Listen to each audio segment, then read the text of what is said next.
तर रावरा मंडळीनो, मी तुमचा दोस्त आणि होस्ट अभिनंदन स्वागत करतो तुम्हा सर्वांचं आपल्या यूट्यूब चॅनलवर, ज्याचं नाव आहे कुबेर मराठी. सो मित्रांनो, आज आपण आणखीन एका नवीन स्टॉकबद्दल या ठिकाणी चर्चा करणार, ज्याचं नाव आहे नायका. सो मित्रांनो, नायकाचे पण क्वार्टर 3चे रिझल्ट्स या ठिकाणी फायनली अनाऊन्स झालेले आहेत. ह्याचं दुसरं नाव मित्रांनो FSN ई-कॉमर्स व्हेंचर्स लिमिटेड असं सुद्धा आहे. मित्रांनो, ह्याचा जो IPO आला होता तो बऱ्याचशाच महिन्यांना अगोदर ह्याचा IPO आलेला होता आणि IPO आल्यानंतर मित्रांनो कंपनीचा जो काही परफॉर्मन्स आहे तो ह्या ठिकाणी खूपच जास्त खराब राहिलेला आहे. बऱ्याचशाच लोकांना अपेक्षा होती की हा IPO आल्यानंतर स्टॉक खूप चांगले रिटर्न्स देईल, खूप चांगले रिटर्न्स या ठिकाणी इन्व्हेस्टरचे जनरेट होतील. पण मित्रांनो, स्टॉकचा जो काही IPO आहे, ह्या कंपनीचा जो काही IPO आहे, IPO येण्याआधीच मी तुम्हाला सांगितलं होतं की ह्याच्याकडून तुम्ही काहीही अपेक्षा ठेवू नका. ही जी काही कंपनी आहे जितक्या जास्त प्रमोट केली जाते तितकंच काहीतरी काळबेर ह्याच्या मागे असण्याची शक्यता आहे, कारण व्हॅल्युएशन्स खूप जास्त हाय होते. आणि मित्रांनो, आता तुम्ही बघू शकता स्टॉक मित्रांनो खूपच जास्त पडलेला आहे. आत्तापर्यंत जर मित्रांनो बघितलं तर जो IPO आला होता, IPO आल्यापासून म्हणजे जो काही ह्याचा लाईफ टाईम हाय बनला होता तेव्हापासून मित्रांनो स्टॉकमध्ये खूप मोठी घसरण आपल्याला पाहायला मिळते. 406 रुपयांचा मित्रांनो हाय बनवला होता, तेव्हापासून आत्तापर्यंत 58% घसरण आपल्याला ह्या स्टॉकमध्ये पाहायला मिळालेली आहे. सो मित्रांनो, हा स्टॉक आणखीनही खूप जास्त पडू शकतो, ह्याची दाट शक्यता आहे. त्याचं कारण सुद्धा मी तुम्हाला स्पष्ट करेन. 167 रुपये मित्रांनो 40 पैसे ह्या ठिकाणी करंट प्राइस आहे. आणि मित्रांनो, कंपनी काय करते, ई-कॉमर्स कंपनी आहे, जे काय मित्रांनो ऑनलाईन प्रोडक्ट्स आहेत, त्या ऑनलाईन प्रोडक्ट्स ही कंपनी सेल करते. म्हणजे जे काही लाईफस्टाईलशी रिलेटेड प्रोडक्ट्स आहेत, म्हणजे मेकअपचं वगैरे साहित्य असेल, ओके, अशा प्रोडक्ट्सना सेल करण्याचं काम ह्या ठिकाणी कंपनी करते. अजून बरेचसेच प्रोडक्ट्स आहेत, त्याच्याविषयी आपण चर्चा करूया. पण मित्रांनो बघा, पुढे जाण्याआधी तुम्हा सर्वांना कळकळीची विनंती आहे, चॅनलवर नवीन असाल तर चॅनलला सबस्क्राईब करा, व्हिडिओला लाईक करा आणि आपल्या जास्तीत जास्त मराठी बांधवांपर्यंत हा व्हिडिओ डेफिनेटली शेअर करा, कारण तुमच्या भावाला तुमच्या सपोर्टची नितांत गरज आहे. तुम्ही येता व्हिडिओ पाहता पण चॅनलला सबस्क्राईब करत नाही. सो असं कसं चालेल? आपल्या मराठी बांधवांना आर्थिकदृष्ट्या साक्षर करण्याच्या हेतूनेच आपण हे चॅनल बनवलेलं आहे. सो प्लीज त्याला सबस्क्राईब नक्की करा. तर मित्रांनो बघा, आता नायकाबद्दल आपण थोडीशी चर्चा करूया. आता कंपनी काय करते, लाईफस्टाईल प्रोडक्ट्स बनवते. मित्रांनो, जे काही लाईफस्टाईल प्रोडक्ट्स आहेत त्याचबरोबर पर्सनल केअर जे काही प्रोडक्ट्स असतात, म्हणजे जे काही मेकअपचं साहित्य वगैरे असेल, ओके, त्यानंतर क्रीम्स वगैरे असतील, ओके, फॅशन प्रोडक्ट्स आहेत मित्रांनो, ते सगळे बनवण्याचे काम ह्या ठिकाणी कंपनी करते. ह्यांच्या वेबसाईटवरती जाऊन तुम्ही सगळ्यांची माहिती घेऊ शकता, तुम्हाला माहिती मिळेल. आता बघा, मी नेहमी तुम्हाला का सांगायचो की ह्या स्टॉकमध्ये गुंतवणूक का करू नका. इथे तुम्ही PE बघू शकता मित्रांनो, PE कितीचा आहे? 905चा मित्रांनो PE आहे. जनरली 40-50चा PE खूप होतो मित्रांनो, पण ह्या ठिकाणी 905चा PE आहे. 47,000 कोटींचं मार्केट कॅपिटलायझेशन आहे.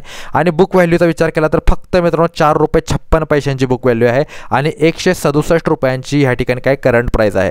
आणि IPOचं मित्रांनो जाहिरात म्हणजे अशी केली जात होती की जसं काही मित्रांनो ह्या स्टॉकच्या पलीकडे दुसरं काही नाहीच आहे जगात, दुसरं काही ह्या स्टॉकच्या पेक्षा जास्त इम्पॉर्टंट असूच शकत नाही. पूर्ण जगाच्या मार्केट ज्या आहेत त्या मूर्ख आहेत, किंवा पूर्ण जगाच्या ज्या काही मार्केट मध्ये ज्या काही कंपन्या आहेत त्या कंपन्या मूर्ख आहेत. ही अशी एकमेव कंपनी आहे की जी एकदम गोल्डन कंपनी आहे, बाकी सगळ्या कंपन्या खराब आहेत. अशा पद्धतीने मित्रांनो ह्याची पब्लिसिटी केली गेली होती. आणि अद्याप मित्रांनो तुम्ही बघू शकता व्हॅल्युएशन खूपच जास्त ओव्हर आहे. आणि ही काही मित्रांनो अशी एकमेव कंपनी नाही आहे की जी ह्या अशा पद्धतीचा व्यवसाय करते. अशा बऱ्याचशाच कंपनी आहेत ज्या काय करतात, अशा पद्धतीचा व्यवसाय करतात. ऑनलाईन आपले प्रोडक्ट्स जे काही ब्युटी प्रोडक्ट्स आहेत ते विकण्याचं काम ह्या ठिकाणी करताय.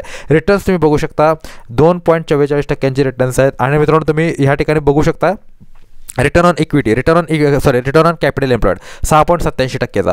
म्हणजे मित्रांनो FD पेक्षा सुद्धा कमी रिटर्न ह्या ठिकाणी कंपनी कमवते. आणि ह्या IPO प्रमोट करून फक्त आणि फक्त पैसा छापण्याचा जो काही धंदा होता, घाणेरडा धंदा होता, तो घाणेरडा धंदा ह्या कंपनीने केला. कारण यांना माहीत होतं की बिझनेस तर बाबा आपला चालत नाही आहे, एक काम करूया, छोटा मोठा प्रॉफिट आहे, सेबी तर आपला IPO आणण्यासाठी ह्या ठिकाणी परवानगी देईलच, तर IPO आपण आणूया आणि आपले शेअर्स विकून लोकांना मूर्ख बनवून आपण ह्यातून पैसा कमवून बाहेर पडूया. मग कंपनी चालली काय नाही चालली काय फरक पडत नाही. आणि त्यांचा मित्रांनो जे काही हे होतं, उद्देश होता, ते उद्देश मित्रांनो काय झालं, एकदम ह्या ठिकाणी सफल झालेलं आहे. आता त्यांनी जो काही पैसा छापायचा होता तो पैसा ऑलरेडी यांनी छापलेला आहे.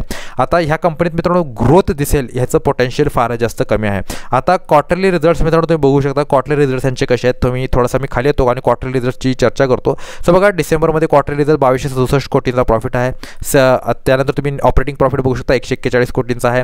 नेट प्रॉफिटचा तुम्ही विचार केला तर 26 कोटींचा ह्या ठिकाणी नेट प्रॉफिट आहे.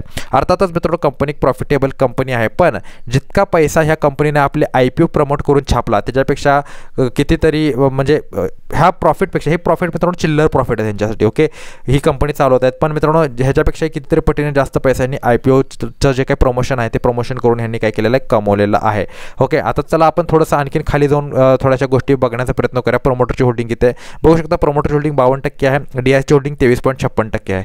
आता DISमध्ये मित्रांनो बघू शकता ज्या काही ह्या कंपन्या आहेत ना, सगळ्या म्युच्युअल फंड्स आहेत, सगळ्या म्युच्युअल फंड. म्हणजे तुम्ही ह्या ठिकाणी बघू शकता की ज्या काही कंपनीज आहेत त्या फक्त आणि फक्त म्युच्युअल फंड कंपनी आहेत, म्हणजे इन्व्हेस्टर्सचा पैसा वापरून स्टॉक मॅनिप्युलेट करण्याचा प्रयत्न केला गेलेला आहे. ओके, FISमध्ये तुम्ही बघू शकता, FISमध्ये सुद्धा मित्रांनो ह्या ठिकाणी काही पेन्शन फंड्स आहेत, त्यांनी ह्यामध्ये पैसा गुंतवलेला आहे. असं काही मित्रांनो फार जास्त मोठी इन्व्हेस्टमेंट ह्यामध्ये आपल्याला दिसत नाही आहे. चला इयरली मी बघतो. चला इयरली स्टेटमेंटमध्ये काय दिसतंय का? ओके, गव्हर्नमेंट पेन्शन फंड आहे मित्रांनो आणि Canada pension plan investment board. म्हणजे जे काही मित्रांनो इन्व्हेस्टमेंट आहे त्याच्यामध्ये त्या फक्त आणि फक्त फंड हाऊसेसच्या इन्व्हेस्टमेंट्स आहेत. असं काही नाही की बाबा इन्व्हेस्टमेंट कुठल्या तरी व्हॅलिड आणि मोठ्या इन्व्हेस्टर्सने ह्या ठिकाणी इन्व्हेस्टमेंट केलेलं आहेत. ओके, असं ह्या ठिकाणी काही दिसत नाही आहे. सो मित्रांनो बघा, सध्या तरी ह्या कंपनीमध्ये गुंतवणूक करू नका. जर तुमच्या डोक्यात असा काही विचार असेल की ह्या कंपनीमध्ये गुंतवणूक करायची आहे तर असा विचार मित्रांनो बिलकुल करू नका.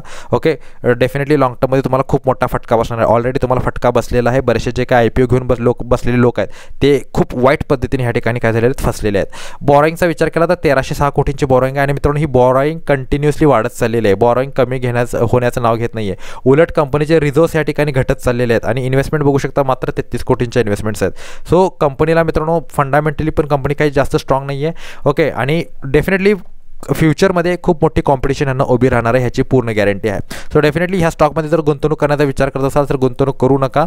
ओके, आणि जर टेक्निकलचा जर विचार केला तर मी डायरेक्टली जातो टेक्निकल्सवरती आणि टेक्निकल्सवरती तुम्हाला दाखवतो की ह्या स्टॉकची मित्रांनो काय सध्या ह्या ठिकाणी काय चालू आहे, हालत ह्या ठिकाणी चालू आहे. सो तुम्ही बघू शकता स्पष्ट कशा पद्धतीने मित्रांनो स्टॉकमध्ये फॉल आपल्याला पाहायला मिळालेला आहे. 60.57% घसरण लाईफ टाईम हायपासून आतापर्यंत स्टॉकमध्ये पाहायला मिळते.